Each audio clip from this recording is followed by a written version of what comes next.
सनातन धर्म और वेदों में चारों युगों की मान्यता है।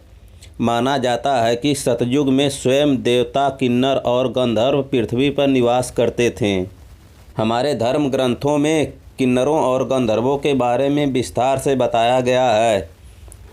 सतयुग के बाद त्रेता युग आया। इस युग में भगवान श्री राम ने जन्म लिया और वह स्वयं श्री हरि विष्णु के अवतार थे। फिर द्वापर युग की शुरुआत हुई और इस युग में भगवान विष्णु ने श्री कृष्ण के रूप में जन्म लिया।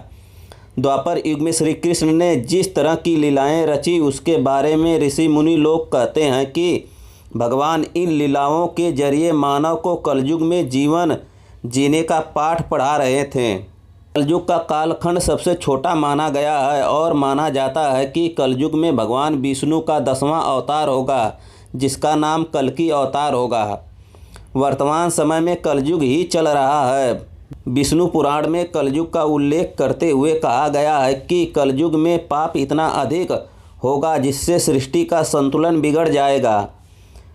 कन्याएं 12 साल की उम्र में ही गर्भवती होने लगेंगी। मनुष्य की आयु औसतन 20 वर्ष हो जाएगी।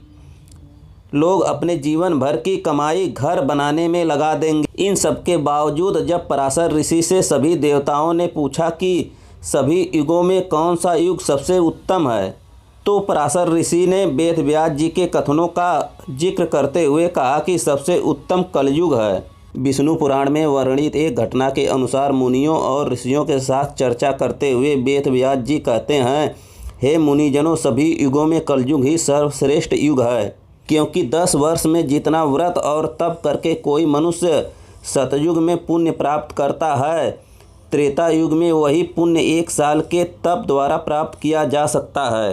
ठीक इसी प्रकार उतना ही पुण्य द्वापर युग में 1 महीने के तप से प्राप्त किया जा सकता है। तो कलयुग में इतना ही बड़ा पुण्य मात्र 1 दिन में तप करके प्राप्त किया जा सकता है। इस तरह व्रत और तप के फल की प्राप्ति के लिए कलयुग ही सर्वश्रेष्ठ समय है।